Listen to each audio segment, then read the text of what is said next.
First, we're going to go straight to the US, which has joined the growing list of countries to ground Boeing's 737 MAX jet in the wake of the Ethiopian Airlines disaster, which killed 157 people.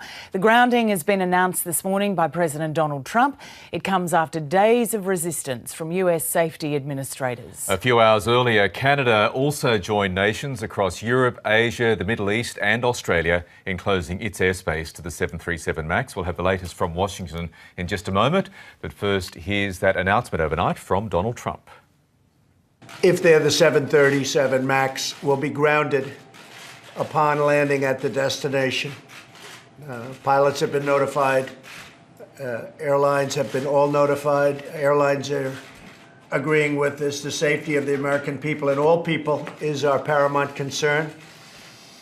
Our hearts go out to all of those who lost loved ones, to their friends, to their families in both the Ethiopian and the Lion Airlines crashes. With more, let's go to our North America correspondent Zoe Daniel, who joins us from Washington. Zoe, this is a huge story on several levels. Huge in the fact that just a couple of days ago, over the last couple of days, Boeing and the US aviation authorities there have been insisting this plane was perfectly safe. Yes, better late than never, perhaps, Michael. And it is weird, isn't it, given that Boeing is a US company, but perhaps that goes to the heart of it. The FAA, the Trump administration, and indeed the company have been under a lot of pressure over this because they chose not to ground these aircraft, which are being flown by a couple of major US carriers, American and Southwest specifically. Concerns had been thrown up that the authorities were protecting the profits of Boeing over the safety of passengers.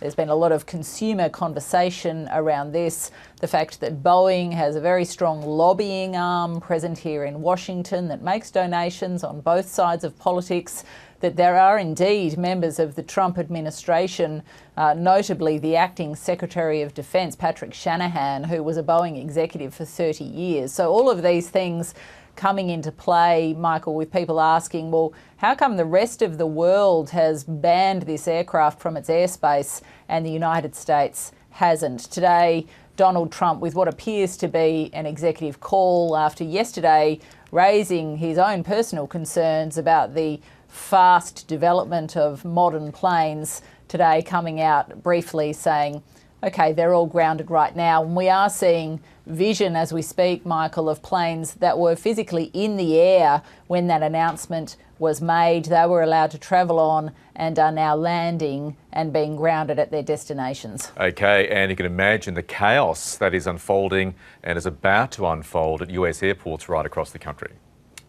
Indeed, particularly the hubs for those carriers. So Southwest, for example, has 34 of the MAX 8, and there are concerns, for example, at bases like Phoenix that people will experience serious delays.